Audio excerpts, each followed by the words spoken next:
Hey, hey, hey! It's the first ever real estate marathon. I'm your host, Jas Takhar. Guys, you're in for a treat. We have our Director of Sales and Marketing, Laura Stewart. You saw her earlier on in the opening. Laura, what is going on? Hey, Jazzy, how's it going? Good. Well, good to be back. It seems a little odd. Well, it seems a little odd with you and a mic in your hand. I don't think so. I'm good with it. Well, no, I don't think so.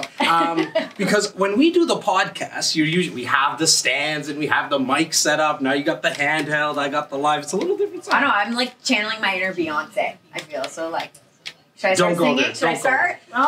Bobby, please, can we cut maybe Laura out? I don't know how we're going to figure that out. All joking aside, Laura, you're here for a very, very specific reason. This chat that we're going to be having, I think it's very timely from the conversation we just had with Cash and Simos about Emblem, about the project that is Artform in the heart of Cooksville and Mississauga. I got some exciting news to share with you guys, and kudos and congratulations to over 200 of my marathoners who have already registered to get more information on Artform. If you're just signing on, you still have time, guys. Go to reccanada.com/for-sale, and you'll have the opportunity, like the other 200 do already, to sign up to get more information on Artform condos. It's the pre-construction launch. One thing we didn't really get into before you and I start, Laura, I did want to mention, like, if I give you the testimonials, this marathon will be set. This marathon, the whole thing will be about all of our investors who've made money with this strategy and have created wealth. Myself, Simos, this is how we're creating our wealth with this specific strategy. Me too. I apologize, Laura, you actually, as a real story, you made your first purchase, your first investment as a pre-construction condo. But what happens, guys, like once we do the contracts, once you sign the agreement of purchase and sale for a new build, you have a 10-day due diligence period in our province of Ontario. So for our out-of-province listeners and our out-of-country listeners and viewers right now, you'll get a 10-day due diligence period to essentially cross all the T's and dot all the I's. But there's a process to it. You need to be introduced to a lawyer, introduced to a mortgage broker. Even though you don't need to actually get a mortgage, there's a formality that we need to take care of. If you remember, for all the guys and gals that was on during the launch, we're not only offering you a turnkey investment by us renting it out for you and managing it for you for 2 years, but it's a turnkey process. The whole process is taken care of for you. We do a fantastic, I kind of want to say I do a fantastic job, but I would be lying to my marathoners because it all happens by this girl right here, Laura Stewart, our Director of Sales and Marketing. You help our REC insiders to the tune of 200 of them every single year with this type of strategy. Laura, what is this 10-day due diligence period? Well, my gosh, first and foremost, I hope it's another 200, given those amazing numbers. Yes, and they're creeping up, and they're creeping up. This is really the exciting part for us, because this is people, like, they're just taking the next step. They're not locking themselves in on anything. They're just putting their hands up saying, I'm interested, and then they're going to go through a whole process with our team to determine whether or not this actually is the right investment. Well, you manage that whole process, right? You manage that whole process. Yeah, well, I mean, they obviously have a chat with one of our advisors, and then once they say, yeah, look, I want to move on to the next step, and they pick what their floor plan is and what they're comfortable with. Once we get a purchaser an actual unit, okay, they have to sign the agreement to purchase and sale. Now, pre-COVID days, a lot of times we would go into the sales center to sign that. And you would have about 20 minutes or so with the signing authority person. On the iPad. Exactly, yeah, really, just on the iPad, or you're signing documents really quickly, right? You don't even have the time. Like, pretty much they'll say, make sure your name's spelled correctly, otherwise sign here, here, here, here. And you're signing, it's anywhere between 30 and 40 pages, the agreement to purchase and sale. That's just the agreement, okay? Then there's a supporting document, which is 155 pages. So we don't expect you to actually read through everything. Unless you want to put yourself to sleep. If you have a hard time, you might want to do that. But there's a process too. Yeah, and a lot of people do that. They'll say, no, I do want to read it. But understandably, a lot of people don't have time to read these types of documents. And you don't actually have time afforded to you by the developer. We have to have these things signed very quickly.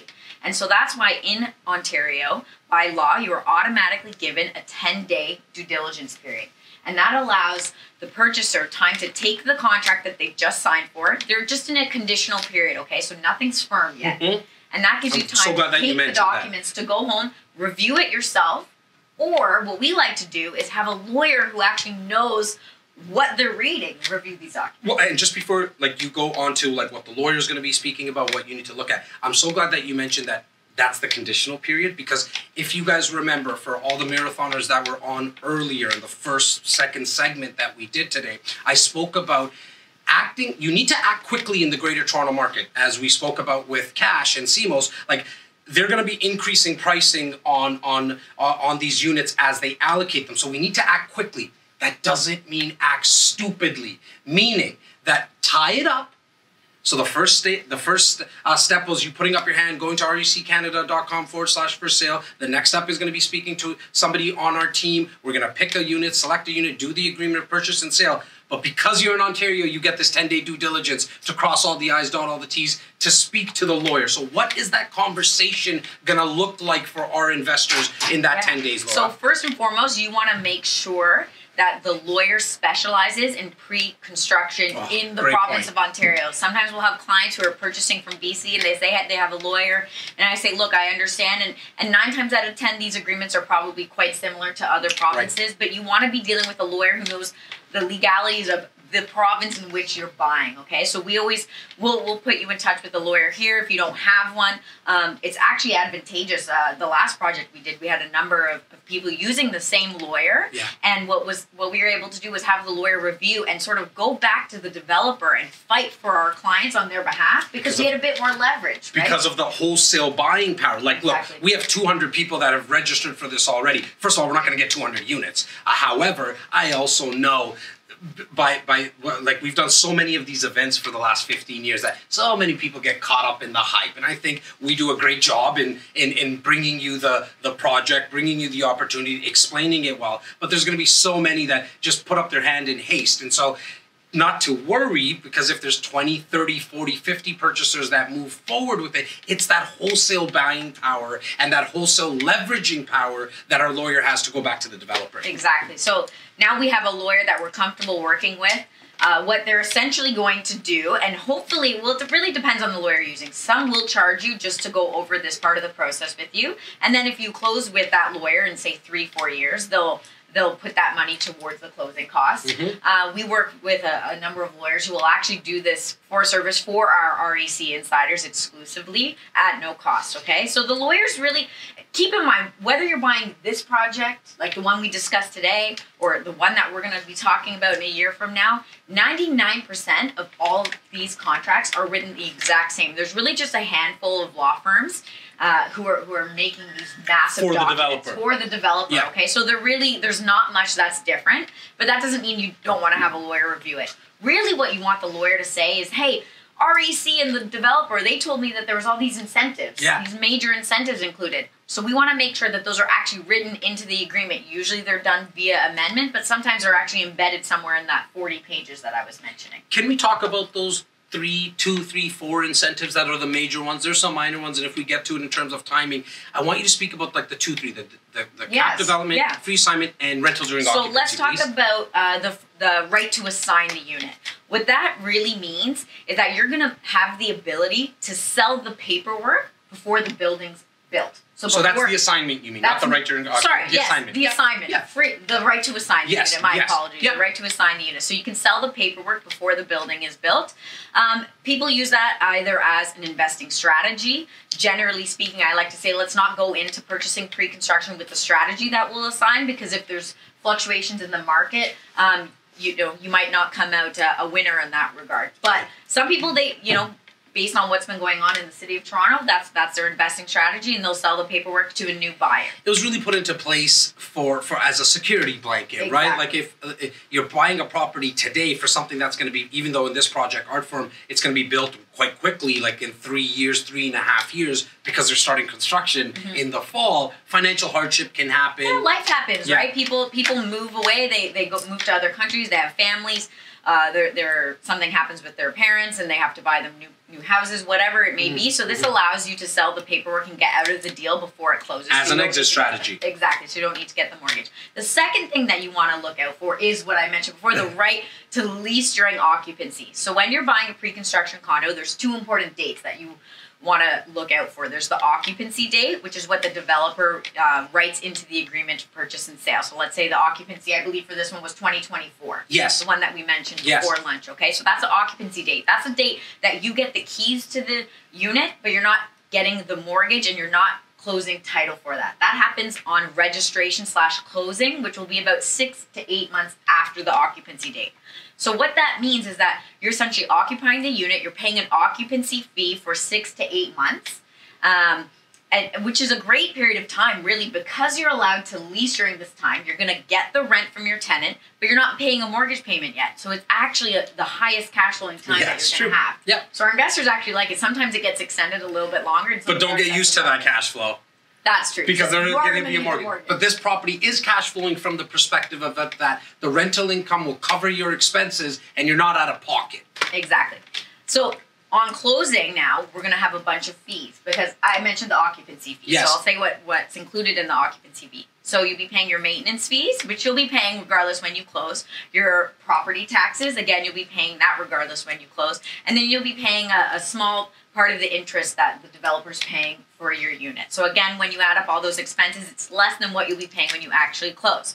So now let's fast forward 6 to 8 months later, when you're actually taking title to your property and closing on it, you're going to have a bunch of closing costs. So you're going to have your legal fees. That's when that finally comes into play. You're going to have your land transfer taxes. So here in Toronto, if you're purchasing a Toronto project, you're going to be paying the doubled land transfer tax. Welcome to Toronto. Welcome to Ontario. If you're buying something in Mississauga, however, you're only paying the Welcome to Ontario tax. So just be cognizant of that. And then you're going to be paying your capped development charges or your development charges. You want to make sure, this is the third incentive you want to make sure that you have. You want to make sure those development charges are in fact capped. Right.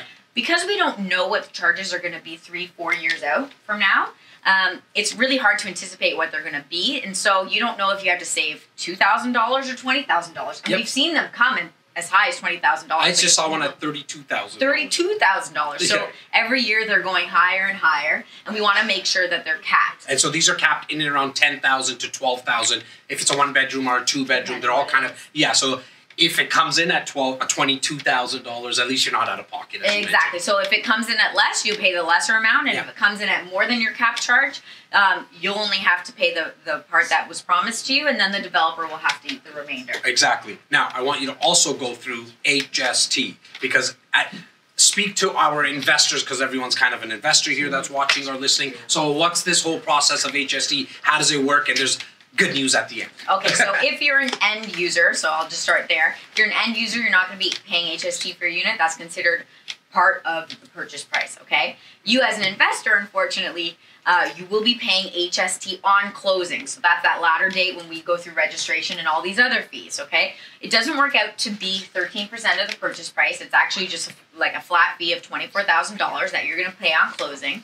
And then what you're going to do is you're going to apply for a rebate to the CRA, and you do so by showing them that you have a 1-year lease agreement in place. So remember that we said that REC is going to be renting out your unit for 2 years? You do that on occupancy. So 6 to 8 months prior to this, you've already leased out your unit. You have a 1-year lease agreement in place, right? Yep. So we already have a tenant. So we're going to pay the HST, the $24,000, and then we're going to immediately apply the very next day for a rebate, and you'll get the full amount back within 4 to 6 weeks. Yeah, and sometimes it might take even a little bit longer. I generally haven't seen it, and we haven't generally seen it when we've done it for ourselves. The max it's kind of taken is that 3-month period. Yeah, now, and keep in mind, the reason that the government is doing it is because they want to make sure you're actually renting out your unit. They don't want to see a bunch of condos being built, and then no one's actually renting out the units or living in them, and then, you know, the lights are always off. So if you don't have the 1-year lease agreement in place, you're not going to get that rebate. So that's why they do it that way. So now we spoke about the lawyer, and that's a lot with the lawyer involved that you handle, and you make sure that you handle this all. I want you to touch on the mortgage side of things as well.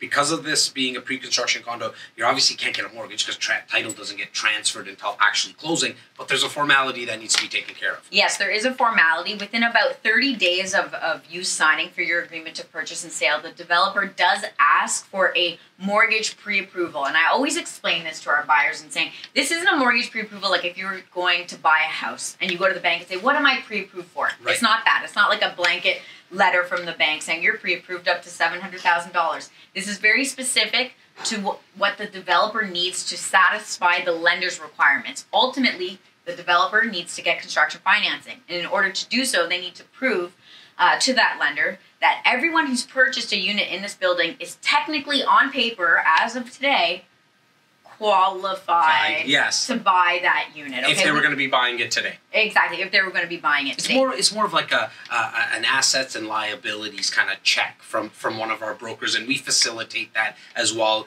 and there's no cost for that either. Exactly. I want to talk about your specific story back in where... almost a year ago now. Was it like later? September, October? Yeah, September, October of last year, 2019.